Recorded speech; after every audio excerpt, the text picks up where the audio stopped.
People walked past her like she was invisible. Some glanced, frowned, then looked away. A few even laughed quietly at her confusion, her trembling hands, her disoriented expression. She stood near the edge of the bus station for almost an hour, clutching a worn-out leather purse, muttering things nobody tried to understand. They thought she was just another forgetful old woman, a nuisance, a delay. But the moment 17-year-old Tyrese paused, made eye contact, and quietly asked, "Do you need help, ma'am?" Everything changed. The story didn't begin here, though. It started 3 days earlier. Tyrese Holland wasn't the kind of kid people expected much from. He wore hand-me-down sneakers, his backpack had a broken strap, and his neighborhood wasn't on any real estate developer's wish list.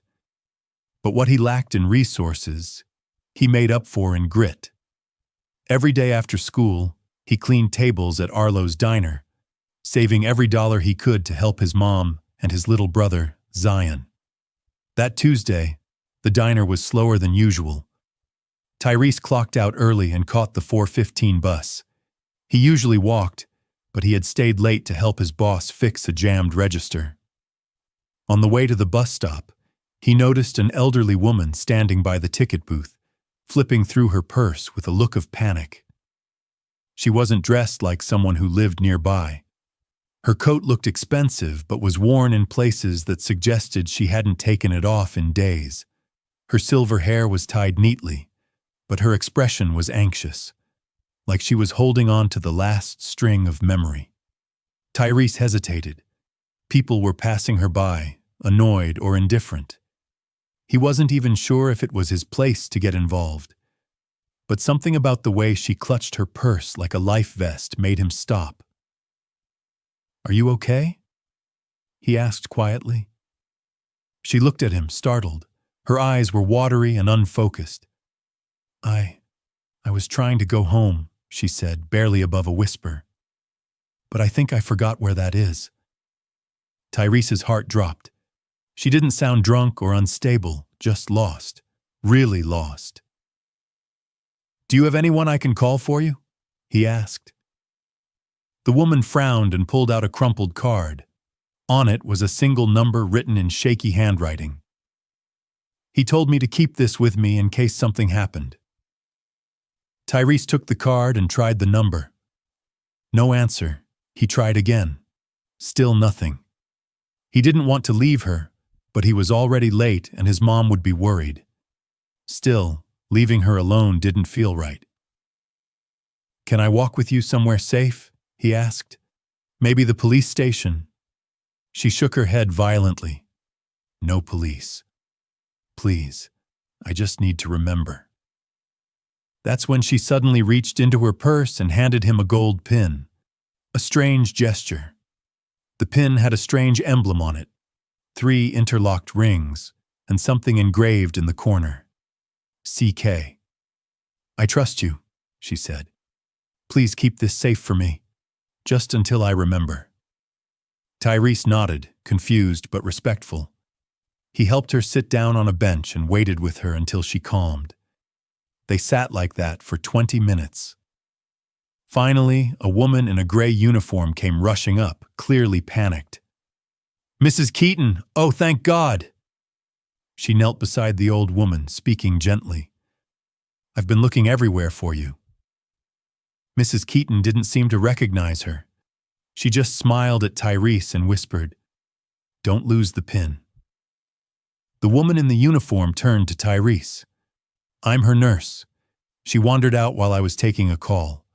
Thank you for not leaving her alone." He nodded and handed her the card. This number didn't work. The nurse's face darkened. That number, that was her son's. He passed away 3 months ago. Tyrese's breath caught. That explained so much. "She's had trouble remembering lately," the nurse continued. "But she's one of the kindest women I've ever cared for. She's not just some old lady. Well, her name is Celeste Keaton." That name didn't mean anything to Tyrese, at least not then. But the next day, he saw it again, on a billboard downtown. Keaton Technologies leading tomorrow. And the emblem, the 3 interlocked rings, was their company logo. Tyrese couldn't believe it. The woman he had helped was a billionaire? He pulled out the pin from his backpack, studying it more closely. On the back was another inscription, for vision, trust, and loyalty. He thought about returning it, but he had no contact info, and he didn't want to risk the wrong person getting it. So, he tucked it away. The next week, things got strange. 2 men in suits showed up at Arlo's diner, asking if anyone had seen Celeste Keaton. They claimed to be from her estate. Arlo didn't say anything, but later pulled Tyrese aside. They seemed intense. "Be careful, kid." Tyrese was confused. Why would her estate people care so much? She was alive. He had just seen her. Then he remembered the pin. Something told him it was more important than he realized. The following day, someone tried to break into their apartment. Zion had been home with their mom, who thankfully had locked the door and called the landlord when she heard someone at the back window. They didn't catch the person, but Tyrese's stomach twisted. Was it connected? He didn't tell anyone about the pin. Not yet. That Friday, he was on his way to school when he noticed a sleek black car parked near the bus stop. A man in a sharp suit leaned against it, watching him. "Tyrese Holland?" the man asked as he approached. He spoke with a practiced calm. "Who's asking?" "My name's Alric Vance. I work with the Keaton family. May I speak with you?" Tyrese hesitated, heart pounding. "About what?" "About something Mrs. Keaton gave you. Something valuable." Tyrese shook his head slowly. "She didn't give me anything." Alric didn't push. He smiled thinly and handed him a card. "If you change your mind, call me, sooner rather than later." That night, Tyrese couldn't sleep. The more he thought about it, the more it felt like something wasn't right. Mrs. Keaton had trusted him. She'd looked scared when she said no police. What if these people weren't on her side? He decided to do something risky. He skipped school the next morning and went back to the neighborhood where he'd met her. He spent 2 hours asking around, showing her picture. Nothing. But as he was about to give up, a homeless man sitting near the alley behind a corner store said, "You looking for that fancy lady who talks to the birds?" Tyrese turned. "You've seen her?" He nodded. "She gave me a sandwich once, said I reminded her of her son." "Do you know where she stays?" The man pointed to a building across the street. "She goes in there sometimes, with that nurse." Tyrese crossed and rang the bell. No answer. He waited. Then a voice behind him said, "You really shouldn't be here." It was the nurse. Her eyes weren't warm this time. "I'm sorry," Tyrese said. "I just wanted to make sure she was okay." "She's fine. But you being here could confuse her, or worse." Tyrese felt a chill. "She gave me something, asked me to protect it. I think people are looking for it." The nurse's eyes narrowed. "Then give it to me." That's when Tyrese knew something was off. Mrs. Keaton hadn't trusted the nurse with the pin. She trusted him. "I don't have it anymore," he lied. She smiled tightly. "If you say so. But be careful who you lie to, Tyrese." He walked away, adrenaline surging. He didn't know who to trust. And for the first time in his life, he felt like he was part of something much bigger than himself. But he wasn't going to back down. He just had no idea how dangerous things were about to get. Tyrese didn't go straight home. He wandered through the city with the pin burning a hole in his backpack. He kept glancing over his shoulder, half expecting to see the nurse or that man Alric following him. But no one was there, just the usual rush of traffic and people lost in their own worlds. By the time he reached the edge of Monroe Park, the sky was overcast and the air had a bite. He sat on a bench under the large oak tree near the basketball courts, staring at the pin in his hand. Why had Mrs. Keaton given this to him? What did it mean? He turned it over again and again, reading the inscription. For vision, trust, and loyalty. 3 words that didn't seem connected to anything in his life, until now. He had options. He could try to return the pin, forget all of this ever happened, pretend he hadn't met a billionaire with a fading memory and secrets she couldn't speak out loud. But deep down, he knew something wasn't right. If these people truly cared about her, why did she look so afraid that day? Why had she asked him, someone she didn't even know, to keep this safe? And now someone had tried to break into his home. That wasn't coincidence. He texted his friend Malik. Yo, can you help me look something up? Keaton Technologies? The family? Anything shady? The reply came fast. Already on it. They got a board meeting today, lot of buzz. CEO's position might be shifting. Tyrese blinked. Mrs. Keaton's son had died. That's what the nurse said. If that was true, then who was running the company now? He didn't get a chance to think it through because someone sat down beside him. It was the homeless man from earlier, the one who'd pointed out Mrs. Keaton's building. She's not safe, the man said without looking at him. Tyrese stiffened. What? The man tapped his fingers on the bench slowly. The lady. She's not crazy. They just want you to think she is. Why would they do that? Because she still owns things they want to take. Tyrese stared. Who are you? The man smiled without answering. Sometimes the people who look like they've got nothing are the ones who know the most. You keep that pin close. Don't trust suits. Not even the ones who smile. Then, as suddenly as he'd come, the man stood up and walked away. Tyrese didn't follow. He had a lot to process. By the time he got home, his mom was waiting at the door, worry etched across her face. You didn't call. You missed school. I know. I'm sorry, he said quickly. I had to figure something out. He told her everything. Well, most of it. He left out the break-in attempt and the shady nurse. She already had enough to worry about. His mom listened carefully, crossing her arms tightly as he talked. This pin. You're saying she gave it to you because she trusted you? Yeah. Tyrese, if this is as serious as you're saying, you need to take it to someone. Someone who can help. But who? The police? She hesitated. No. Maybe not them. That's when he remembered a name. Mr. Lennox, his government teacher. The man used to be a civil rights lawyer before teaching. He was sharp, respected, and known for not backing down from powerful people. Tyrese made a plan. The next day, he waited after class until the room cleared out.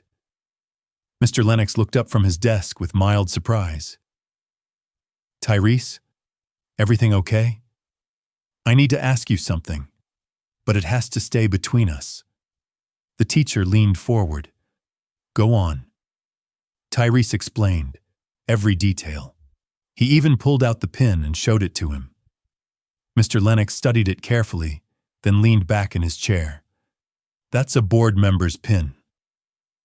A what? Keaton Technologies issues these to a select group. Senior level. They act like ceremonial trinkets, but they're tied to voting rights in the company. You could use this pin to enter board meetings. You could even access certain company systems. Tyrese's jaw dropped. She gave this to me like it was nothing. Not nothing, Lennox said quietly. She gave it to someone she trusted. The question is, why would someone want to hide her or make her look unstable? Tyrese remembered the nurse's tight smile, Alric's polite threat. "I think they're trying to push her out," he said. "She's the founder, right?" Lennox nodded slowly. "Yes, but if her mental state is declared unfit, the board can override her shares and redistribute power. Even if she doesn't want that? Especially if she doesn't." Tyrese's stomach twisted. "Then I need to see her again. I need to find out what she really wanted me to do." "Not alone," Lennox said.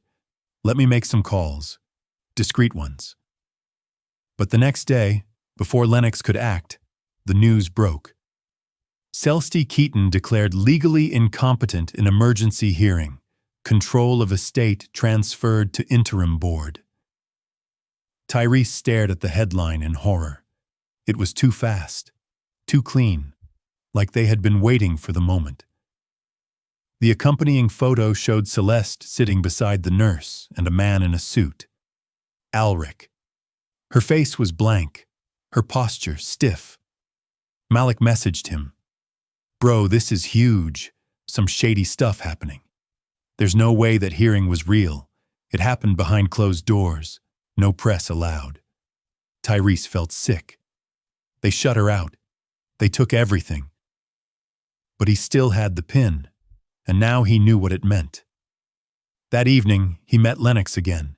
They moved fast. Too fast. Lennox agreed. "They want her forgotten. They think no one will care. But you, Tyrese, you have something they don't expect." "A conscience?" "And a key," Lennox said, nodding to the pin. "That alone won't fix everything. But if you're willing, I can get you into the company's next shareholder meeting." "You're serious?" "They won't expect a teenage boy to walk in with legal access. That's exactly why we have a chance." Tyrese swallowed hard. "What happens if they try to stop me?" Lennox looked him in the eye.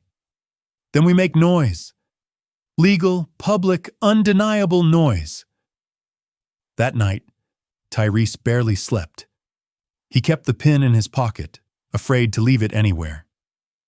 The next day, Lennox drove him to the Keaton Technologies Tower, a 42-floor glass behemoth downtown. As they entered the lobby, Lennox handed him a small envelope. "This is a notarized statement from Mrs. Keaton found in her files. She wrote it weeks ago in case of emergency. It names you as her temporary proxy in matters concerning her board vote." Tyrese blinked. "How did you get this?" "She left it with her lawyer. And her lawyer doesn't trust the people currently running things." It was all happening too fast. Security stopped them at the front gate. "Name?" the guard asked. "Tyrese Holland," he said, voice steady. The guard tapped on a tablet, then frowned. "You're on the list. Special guest, elevator 12. They rode in silence. When the doors opened, a sleek conference room loomed ahead, lined with dark glass and sharp suits. At the head of the table sat Alric Vance, flanked by others in tailored jackets. All of them turned when Tyrese entered. "You're not supposed to be here," Alric said coldly. Tyrese stepped forward and placed the pin on the table. "She trusted me," he said, "and this gives me the right to be here." Lennox handed over the envelope. Alric took it, read it, and his face went pale. The others murmured. Someone stood and asked to verify the document with legal counsel. But Tyrese wasn't done. "I'm not here to cause drama," he said, loud enough for everyone to hear. "I just want the truth. Why are you trying to erase her?" Alric stood slowly. "Celeste Keaton hasn't been well.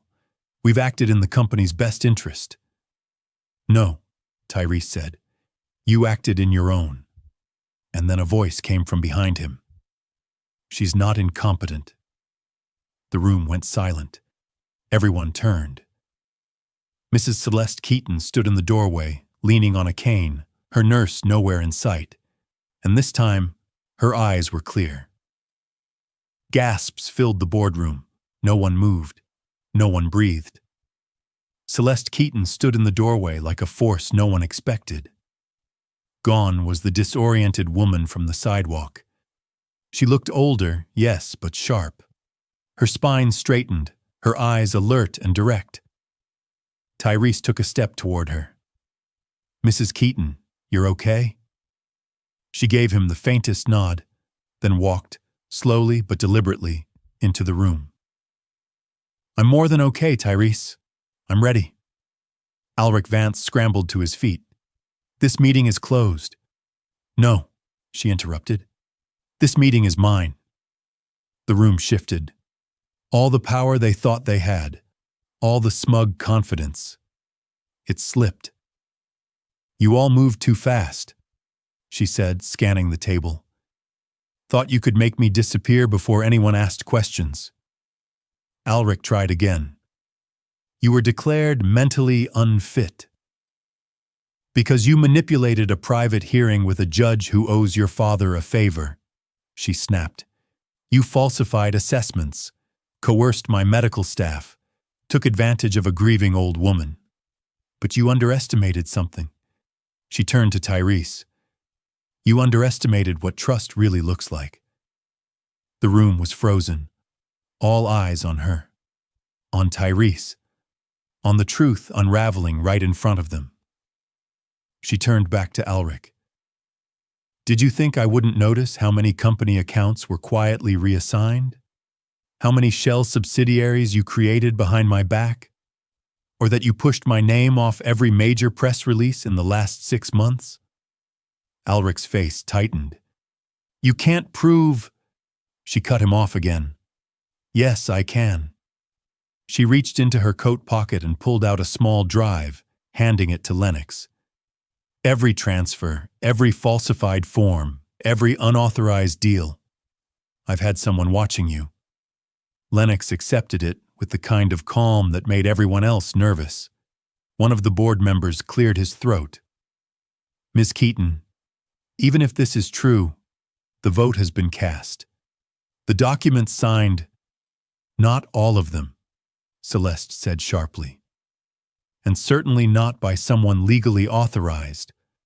I'm still alive, still capable, and I've had enough of you all deciding my fate without me in the room."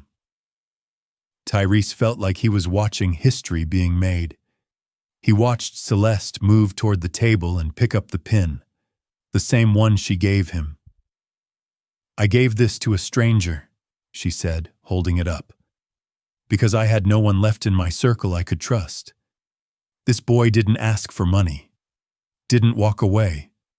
He asked me if I needed help. That's leadership. That's integrity. And that's more than I can say for most of you." Alric tried one last desperate move. "Even if you override the decision, you still have to explain why you were wandering the streets like a lost woman." Celeste didn't flinch. "Because I was trying to escape. Escape you. My driver, my nurse, my entire staff, you placed them. I saw the documents. You stripped my security, canceled my communications, replaced my phone with one that only called you." People around the table began whispering. She leaned forward. "You all sat by and watched it happen. You chose power over principle." Another board member stood. "Then I motioned for an emergency vote." "You don't have the votes," Celeste said coldly. "And I'm not just retaking control. I'm cleaning house." Then she turned to Tyrese. "You came into my life when I had every reason not to trust anyone. And still, you helped me. You asked nothing in return." He looked overwhelmed. I didn't think it'd go this far." "I did," she said. "And I need someone like you around. Someone who hasn't forgotten what compassion looks like." She turned to the rest of the room. "Effective immediately, Tyrese Holland is being offered a personal mentorship under my direct supervision, with full access to the Keaton Foundation's Youth Leadership Program, and a scholarship that ensures he never has to worry about affording the education his mind deserves. Tyrese's mouth dropped. Wait, what? She smiled gently. No one helped me when I was 15, Tyrese. I built everything by watching people underestimate me. But I won't let you go unseen. The room was silent, and then she added one final blow. Oh, and Alric? He turned to her, face pale. You're fired. Security moved before he could protest. Within minutes he was being walked out, his protests echoing behind him. Tyrese just stood there, dazed, shocked. As the meeting adjourned, Celeste put a hand on his shoulder. You didn't just change my day, she said. You changed the direction of everything. Weeks passed. Tyrese's life transformed in ways he never imagined. He visited college campuses he never thought he could afford, learned from leaders and thinkers who knew his name, sat in rooms where his voice mattered. His mom cried the day the scholarship letter arrived, along with a new laptop, a full ride to any university he chose, and a handwritten note from Celeste herself. Malik couldn't believe it. Dude, you're in. This is crazy. But for Tyrese, the most surreal moment came when he returned to the park one afternoon and found the same old bench under the tree, the same place he'd sat holding a pin, unsure of what to do, and sitting there again was the same homeless man. Tyrese walked up slowly. Hey, you were right. The man grinned as if he already knew. She's safe now, Tyrese added. You helped me more than you know. The man nodded. You ever wonder why she trusted you? Tyrese paused. I do, yeah. The man smiled again. Because sometimes the richest people in the world are the ones who remember what it feels like to be ignored. Tyrese sat down beside him, and for the first time in his life, he felt seen. Really seen.